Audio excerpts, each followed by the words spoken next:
So many people have so many questions regarding the plan of God. All right, I have a plan, or at least the beginnings of one. It's pretty simple. We draw them in, pin them down, get what we need. Definitely don't want to dance with this guy. We just want the gauntlet. Are you yawning in the middle of this while I'm breaking it down? Huh? Did you hear what I said? Stop listening after you said we need a plan. The doctrine of God, the theology of God, whether you are a Catholic or Christian or whether you're not even a part of it, how do you understand it? How do you understand all the disagreements? Where do you go to look for simple, clear answers? Because I'm going to tell you one little secret. God has no plan B.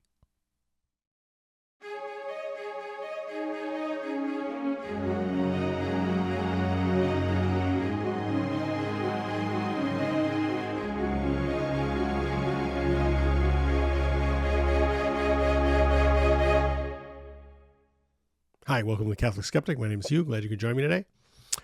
You know, all of the ways to understand the different theologies and the way to approach things, you know, as a Catholic and as a Christian, I found that it's the simplest thing to always go back to the beginning, because God does have no plan B.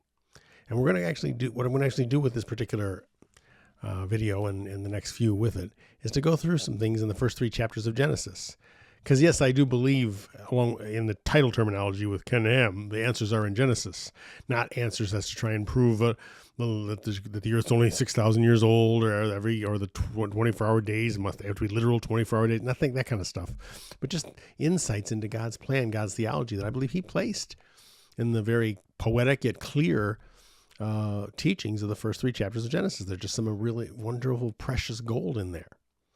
And so I want to spend some time looking at that today. So in Genesis chapter 1 and verse 1, I'm just going to start it fresh off, the scripture as it reads. In the beginning, God created the heavens and the earth. Now, we've heard that, most of us who came out of any sort of Christian background all our lives. Others, you hear it everywhere, theaters, movies, it's joked upon, baseball in the Bible, in the big inning, and all these silly things that we've heard all my life. But we never realize how incredibly radical a statement that is. When you look at all the religious literature from the beginning, mythology, legends, folklore, ideas, voices, visions, concepts, any notion of God in any religion, any idea of religion or spirituality or cosmology or anything, always implies that something happened, especially in the literature.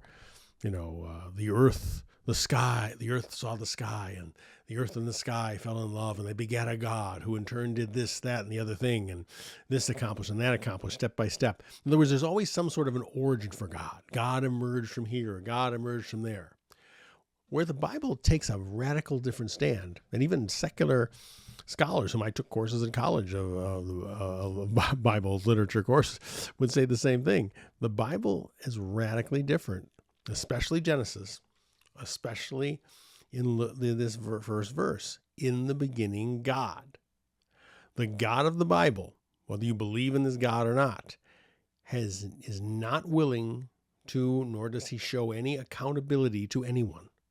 There's no accounting for Himself. There's no step-by-step of origin. All the things that you hear about God, well, God is, has no beginning. He's the uncaused first cause, such as Aristotle said, things like that. That's a theologically interesting basis to begin, but it's not as unusual as you think, because if you look just at the Bible, and if our Protestant friends of Sola Scriptura, in the beginning God, He makes no account to explain Himself. There is no point where God tries to explain Himself or His existence. In the beginning, God. That's how it begins. In the beginning, God created the heavens and the earth. He created the heavens and the earth. Just that statement. God, the creator. You and I, the creatures. All right. Everything else everywhere, the creatures. Revelation 4:11 says that God made all things for His pleasure. Why did God make anything? Why did God make you? For His pleasure. For by His pleasure all things are and were created. God simply created.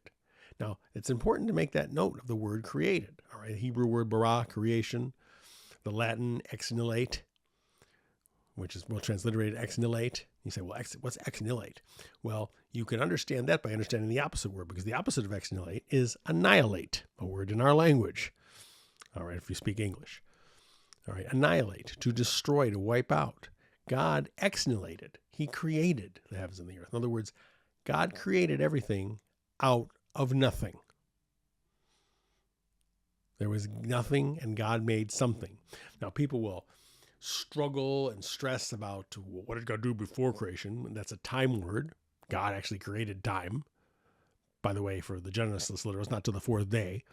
But the point is, this principle of God is not accountable for anybody. That God is unique, that God is different, that God stands alone is the most important thing you need to understand. God's not a category. One of the most awful terms that secularists used when I was a kid that I used to hear about all the time, you hear it is the supreme being. Let me tell you, God's not a supreme being. Theologically, that's as from a Catholic Christian perspective, God's not a supreme being. All right? God is being. Being is existence. God is existence. Or more theologically accurate, if you understand it in a purely Catholic Christian sense, God is the very act of existing. So in one sense, God doesn't exist. God is in the act of existing. He is the act of existing. He exists. He is existence. This is who God is.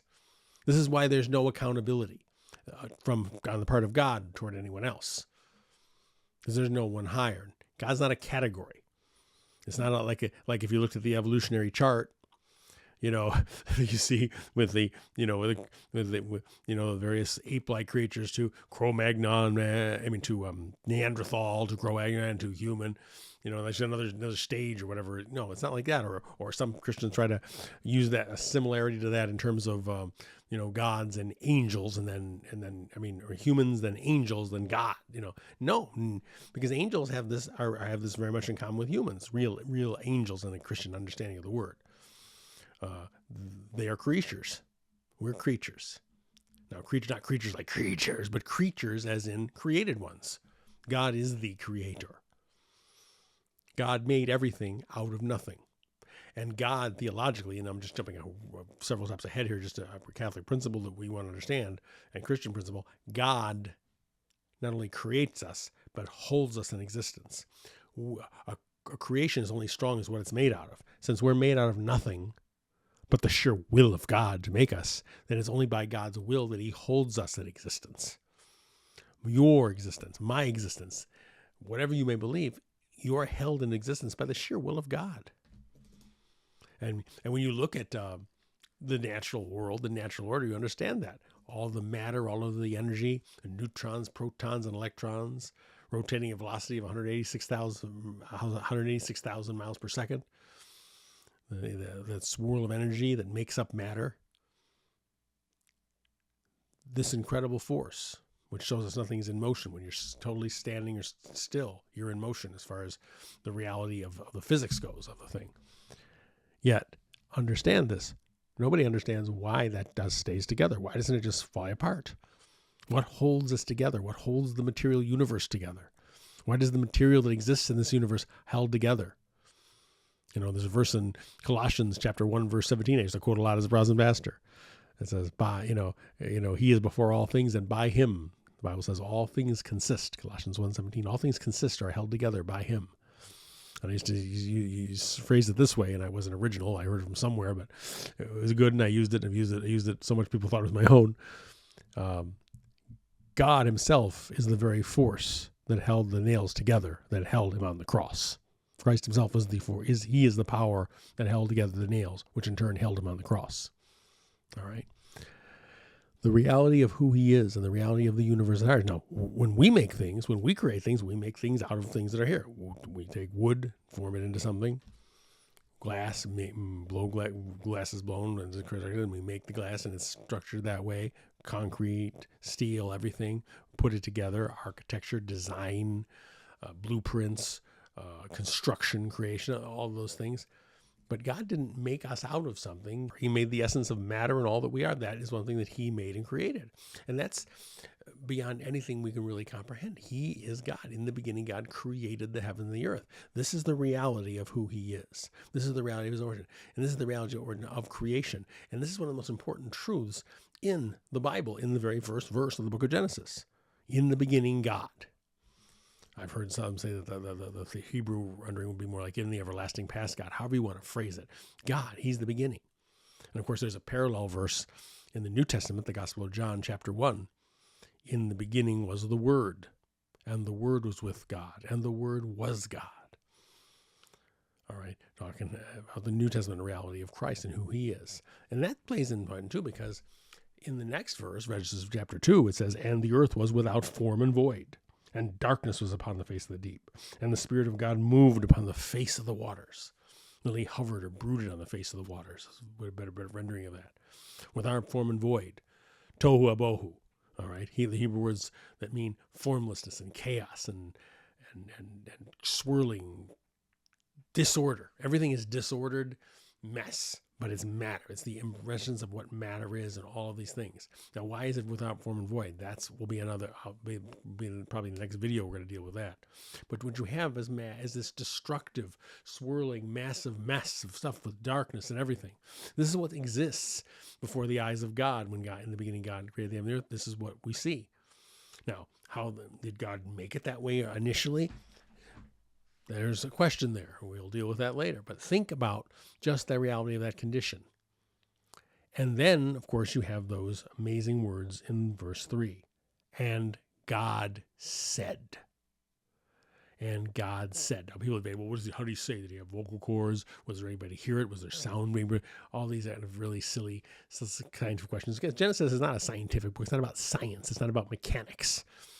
And understand this. That's what science is. People talk all the time about science. Well, doesn't science disprove God? Science is mechanics. Science constitutes all sorts of both theories and facts and understandings of how things work, of how things came to be. It is very big on on answering the question how, but it never answers the question why. If you ask a biologist how life developed on Earth, they could go on for at length if they're knowledgeable of telling you. Of all kinds of dimensions of it. But how or why? No. And that's all. And that's the question that the Bible deals with, that the church, that we believe Jesus through the other church teaches us, that the truth of theological truth has come to answer, which is why theology was understood back in medieval times as the queen of sciences, the understanding of the science of God, the study of God, the knowledge of God, all right, to answer why. All right. Metaphysics was taught before physics. Now, metaphysics today is some goofy section in the bookstore with occult things, books and various things, and tarot cards and spirit guides and readings. But metaphysics originally was the study of that, which is behind or above or beyond physics, that made physics, that understands physics, the why behind the how of the physical world. And that's still a very worthwhile question to pursue, and there are answers. All right. The principle is that understanding of who God is and his understanding of creation. And it is pivotal, of course, that the book of Genesis, and in this first chapter, begins the long trail of, and God said. The first one is, and God said, let there be light, and what? There was light. God said, and there was. God said, and it was so. It happened. And as the chapter proceeds, verse by verse, and going through the days of creation, the issue and the importance of this is not how long the days were, because time, by the way, is something God created, something invented. So when you ask a question like, well, what was God doing before creation? What do you mean before? Before is a time word. Right? God created time. All right, it was on the fourth day that God created the sun and the moon and the stars. It was when God designed and created time as a structure and set into the heavens to give light upon the earth and to govern the times and seasons and days and years. God is the one who did that. Some people say, well, that's just a measurement of time. No, that is the time itself. That is what time is. It's the measurement of things. In fact, time itself, to quote Frank J. Sheed, an amazing, I would call street theologian of the 1930s and 40s, who wrote an awesome book called Theology and Insanity, which I recommend highly, a Catholic book, a tremendous book, talking about some of these things. Frank J. Sheed used to phrase it this way. He'd say, time is the measurement of change. How things change is measured by time, the measurement of time, the passage of events. But since God changeth not, he's not affected by time. There's no change in God. So, the reality, that's why the notion of the old man with the white beard image of God, because, well, God's very old, and God doesn't change. God could just easily be manifested as a little boy, all right? Is it, or someone in their 30s? It doesn't matter. There's no time, there's no change happening there. But time itself is something God created. That's why when you think of God in terms of, does God know the future? Like there's this, what do they call it? Open theology theory that's popular in Protestant circles, probably some Catholic ones too, for all I know. But it's this crazy, it's this theory, well, God doesn't know the future. God doesn't know what's going to happen next, because they assume next is something that's the reality everywhere. But God created time. The book of Revelation describes God as the one who is and was and is to come. All right. He is almighty. All right. God doesn't see into the future through a crystal ball or any other device. God is the future. God is in the future. God is in the past. God is in the now. He's the eternal now. For him, it's all one and the same. And time, as you and I experience it, linear time, to the eternal one, the one who is eternity and existed eternity, different realm altogether. All right. The eternal now, that is God. All right. So these are the principles of who God is and what's taking place there. It says, and the earth was without form and void. Another thing we need to point out. When I say the word earth, what do you think of? I have a globe up there. Globe.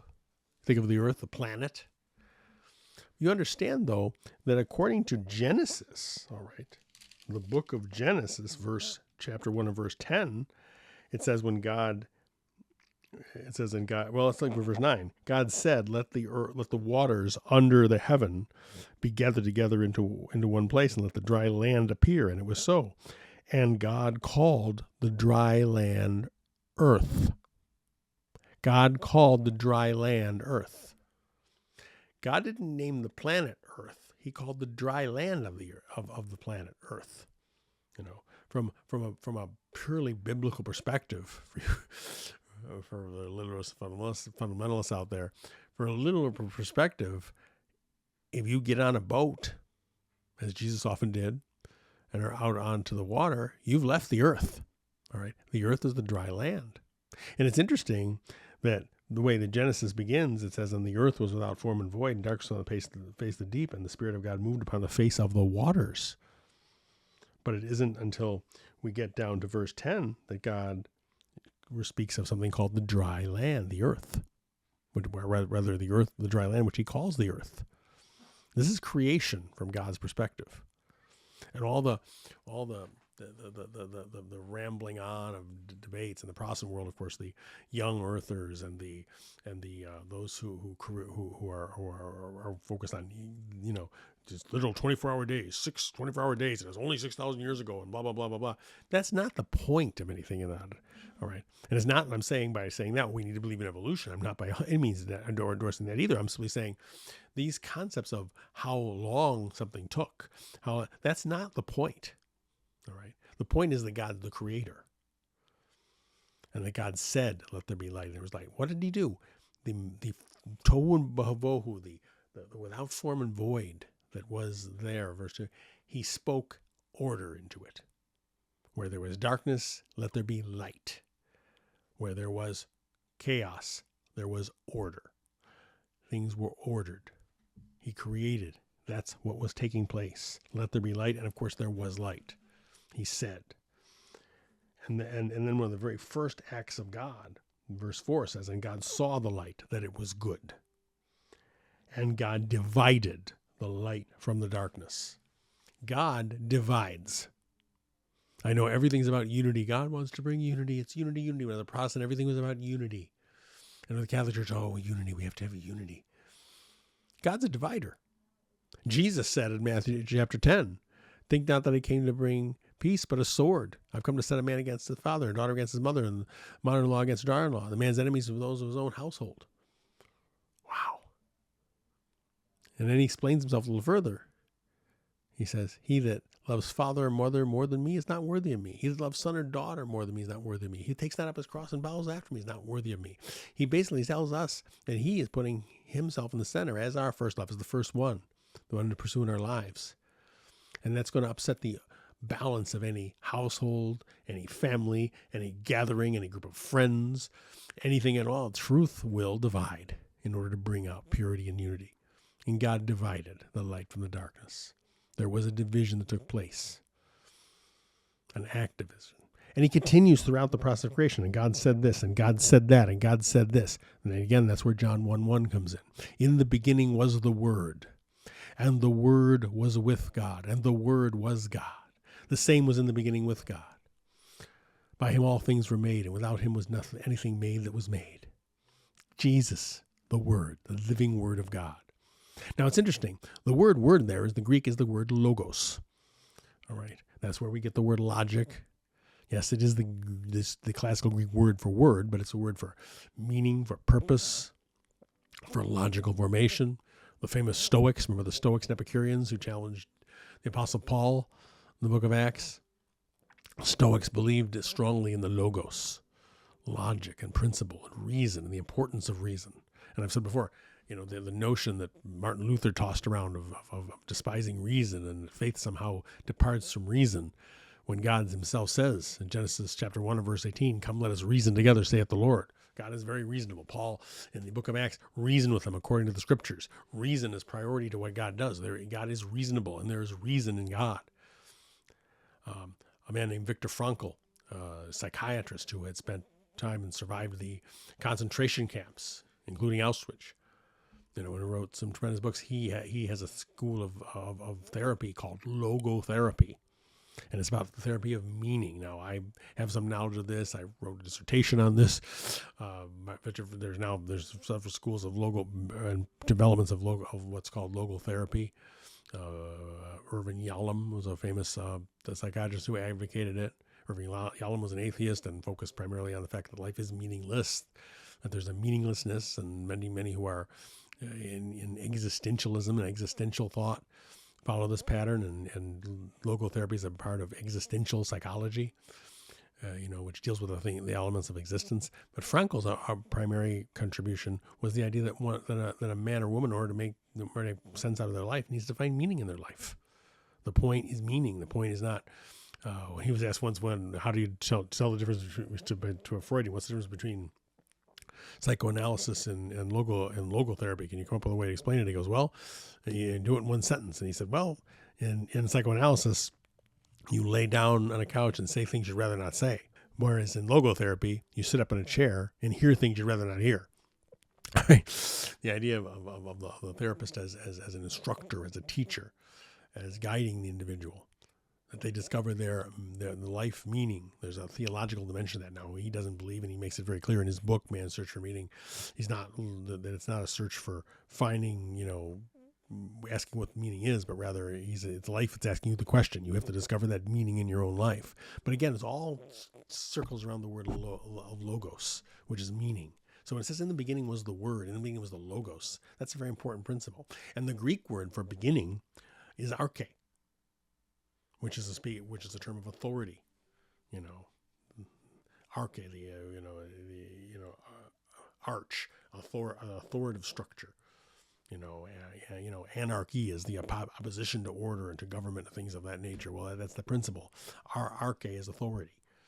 It's a first rank in authority is one of the literal definition meanings of it. So in the beginning was the word. You can also say of first rank in authority was the word, and the word was with God, and the word was God, because God is order. God is his word. God is authority. This principle is there. This is who God is. And so God has meaning to all that he does. And therefore he spoke the world into existence. He didn't have to speak, but he spoke to demonstrate that reality of authority. It's interesting that in modern biology and neuroscience, neurology and neuroscience, when the brain is studied, the seat of intelligence in a human being is in the same place as the speech center of the brain. All right? It's located in the same place as the speech center, on the left side of the brain in the speech center. That is where intelligence is located. Speech and thought are very highly and intricately connected with the species of humans. all right, with Homo sapiens, with human beings. That's one of the realities of it. That's an interesting scientific thought of the reality of God who spoke the world, who spoke into existence, who spoke order out into chaos. God who says in the New Testament, let all things be done decently and in order. God who is not the author of confusion, as he says in the New Testament. 1 Corinthians 14 for both of those verses are in that chapter. The idea and understanding of God as an order. In the New Testament, he's described, 1 John 1:5, God is light and in him is no darkness at all. There's an order to God. There's a structure and reality to who God is. And he permeates everything that he speaks to and is a part of. And so he has no plan B. He has no alternate plan. When you understand what the plan of God is, you go back in the beginning and see how God has revealed himself from the beginning. And of course, the fact that he begins by simply saying, in the beginning, God created the heavens and the earth. This reality that God isn't accountable to you or to I or anyone else. If you're going to approach God in faith, you're going to approach God, you're ultimately going to have to come in humility and come with a realization that I've got to surrender to you, Lord. I've got to surrender to you. You know what's best. You're God, I'm not. As I used to say oftentimes as a Protestant pastor, and it still stands now. If God and I are having a tussle, an argument, a disagreement, guess what? At the end, God's always right. If God and I are disagreeing, God's always right. If God and I arm wrestle, God's going to win. Whatever you do, God is the answer of it all. He is the one who is and was and is to come. He is the one who is omniscient, knows everything. Every thought, every truth, every fact, every reality, every idea, every concept, every notion. God is omnipotent, all-powerful. All those stupid, ignorant atheistic arguments of, well, God's all-powerful, he can't be all good, and if he's all good, he can't be all-powerful. It's like, because they can't comprehend, well, God, the world is so bad and so messed up, and there's so much unfairness and this and this and this and this, and blah, blah, blah, blah, blah. So, because God doesn't do things your way or my way, therefore he mustn't exist. Sorry. God doesn't account for himself to you. There's a verse in the Psalms that says God is in the heavens and does as he pleases. He's going to do as he pleases. That's a reality. God is omnipresent. God is everywhere. He fills heaven and earth. And yet he is not, heaven and earth is not, it's not a notion that, he's not the Force in Star Wars.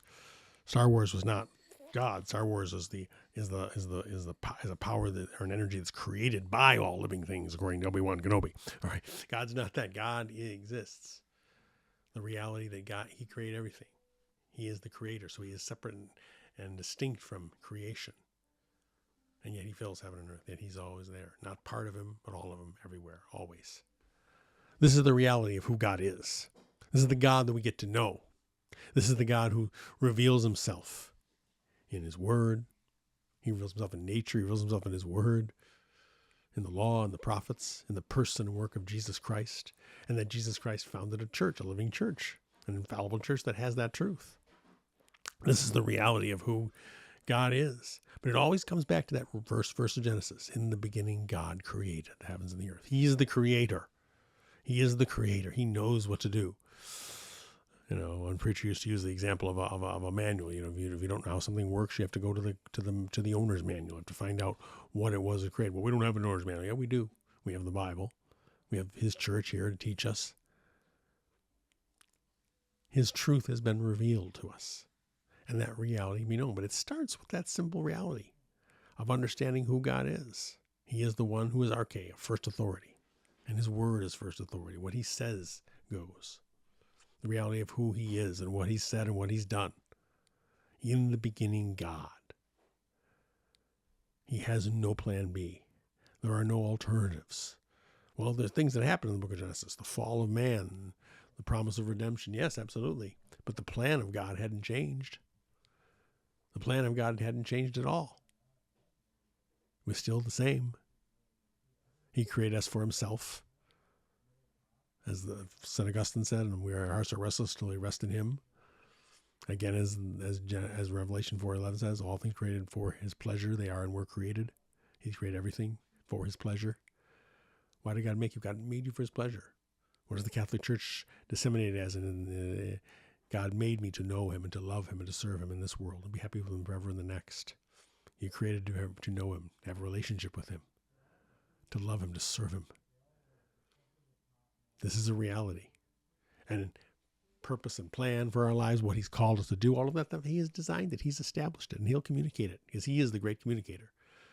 No offense, no offense to the late great Ronald Reagan, who was called sometimes referred to as the great communicator for his speech style as a president. But God is the great communicator. He communicates to us. But it begins by understanding that reality. Because God begins revealing himself by saying, in the beginning, God, because he does not account for himself, because he does not have to own up to us. He doesn't have to own up to us. What he needs from us is our surrender and our sitting at his feet and learning. And he wants to teach us. The reality of who he is, that becomes the priority. And it becomes the priority of that structure in the Bible and of how God has designed and established it. Now, I personally don't believe that the earth simply was without form and void. In fact, the Hebrew implies, from what Hebrew scholars have personally told me, I'm not a Hebrew scholar, sorry, that the verse would actually be more properly rendered, and the earth became without form and void. So we're saying we have something happened between Genesis 1:1 and 1:2. We'll get into that in the next session of this next video. But I want you to understand, think about it, take home that reality of who God is. That reality of how he comes to us and how he begins to reveal himself in the very fabric of creation. His creation, too. He created everything after his own kind. There is design in creation. You know, the fundamental notion of evolution, that's natural selection, that species just developed and adapted to things and on their own with no guidance. No, it's not quite right. God has a plan. God has a design. Things have gone awry in the universe. Things have gone wrong, and God has set it right again. But it set it right as into being back where it was, the ultimate goal, the ultimate standard, in other words. Not that God has to set a goal and try to achieve it, but you and I have to pursue the principle that God established, according to his authority and who he is, not just according to how things are. You know, even physics tells us nothing is as it appears. Well, guess what? Spiritually in life, nothing is as it appears either. There is truth and there is reality that we want to pursue and we want to know. And we need to understand that. And that God's plan hasn't changed. God revealed himself. He spoke things into being. When he came to the pinnacle of his creation, man, he said, let us make man in our image, after our likeness. Interesting phraseology, in our image, but after our likeness. We're made in the image of God, but we're to pursue after the likeness of God. This is an important principle. One I want to leave you with first, because many people say, well, yeah, you guys say God created man perfect in the garden. He's perfect in the garden. Then how could he fall to temptation? How could this happen? It's actually a misnomer to say God created man perfect in the beginning. Really, the theological reality is God created the first man innocent, and that he in turn, by obedience and walking with God, would grow into perfection. But instead chose to yield to temptation and to fall. See, that's established right from the beginning. We want to understand God as he's revealed himself in his word and his truth. And that is where we need to do it. So we're going to go into the beginning. So I'm going to ask you to join me as we start pursuing this initial plan from the beginning and watch it unfold. That's enough for now. That's enough to chew on. Thanks for watching. Hit like and subscribe. Send in your comments, good, bad, ugly. I don't care, as long as we're talking about the context of what we talked about and not things off from some third corner of your mind. If and please, I don't care if you like it or dislike it.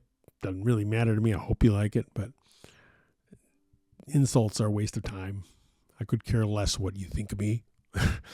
Every time someone takes the time, I laugh my head off when someone takes the time to coin an insult, or you're confusing, or this, that. Well, then don't watch. I don't care what you think. But the notion of taking the time to type, I can't imagine typing out a comment. There's just going to be an insult or a dissing of the person. It's such a waste of time. If you have something you want to say of substance about something I said, then feel free. Say you don't think it's of substance, that's fine too. But give a reason. But please send in the comments. I appreciate them. That's great. I don't delete. I've really deleted maybe a couple of people in my life. 2 or maybe 3 ever, and that was only because they became continuously violent and insulted and vile and didn't have any point to them at one point. But normally, no, if you say things, I'll just read. Sometimes I get into base people. I don't see all the comments every time. Lots of them come in, and I work a full-time job, so I don't have that kind of time. But when I see them and they're worthwhile, definitely I'll respond to them.